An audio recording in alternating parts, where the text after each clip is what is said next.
Phew, geez, just got back, just in the nick of time. Welcome back to the Media Centre. Hopefully you enjoyed the demonstration. Now, look, I guess the concluding parts about FTP communication, FTP usage is decreasing. We're heading towards web-based apps like your Google Drives, your Dropboxes, your OneDrive with Microsoft, and a lot of those now using HTTPS protocols. So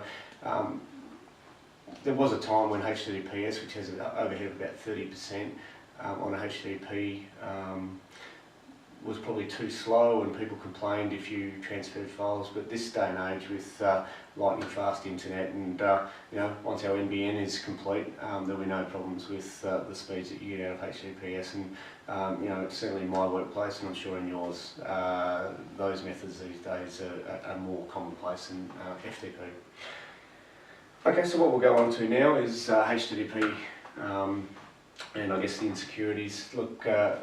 This day and age, everyone, I guess, is familiar with internet banking, things like HTTP, and they look for the little lock. They look for the HTTPS, or they may not. They probably don't look at the URL. They look for the little lock or the security icon, just to make sure they're not on a dodgy website, or someone's tried to entice them into a different website. Sorry, I'm getting the wind up from the media manager over there, so excuse the humour. HTTP protocol, Tim Berners-Lee and Team CERN were accredited with its modern day creation. There were, I guess, from Xerox back in the day, and there were sort of earlier types of I guess web-based or very early HTTP type communications, but the current specification, or the 1.0 and the 1.1 specification, is really accredited to CERN and TBL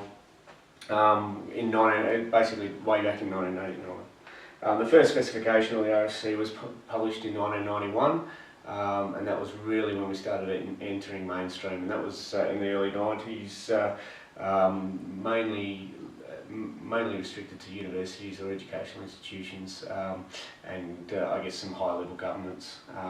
Again, we're talking about an era where even computers and graphical representations on mainframe-type computers still was almost non-existent. It's a text-based interpreted language, so I guess it revolves around the specifications, and the HTTP specification in the early days was very hotly contested by a number of players, and as we probably look back on the history of HTTP, there was a number of browsers and technologies that were also incompatible. It still does remain a little bit that way today, but with really only three main players. Safari a little bit, I guess, just paying a little bit of credit to Apple, but Chrome, Firefox and IE, they really have come together in the adoption of the Web 2.0 specification, which ironically is still, I guess, a proposed specification. Data transfers through GET and POSTs. Now obviously we've got JavaScript and Ajax and things, but predominantly the transfer between front end and back end is GET and POST. And it runs on port 80 by default, which is HTTP. 443 is HTTPS. Okay, the communication's insecure, so if we have a look at a GET-based URL, you can see that that's completely insecure. In fact, the URL contains the content going between back end and front end. So if you're going to transfer data that you don't want in the URL, you use a POST request, which is a UU encoded or a decipherable transmission method. So basically, it's represented as a form on a web page. You would typically fill in details, personal details, maybe username, password, or whatever, and then you hit a submit button at the end of the form.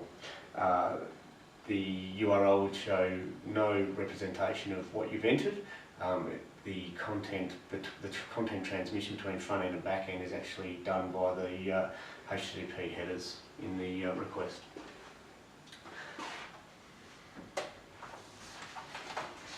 Okay, so we're going to head back over to the lab and have a look at some the insecure nature of the HTTP protocol.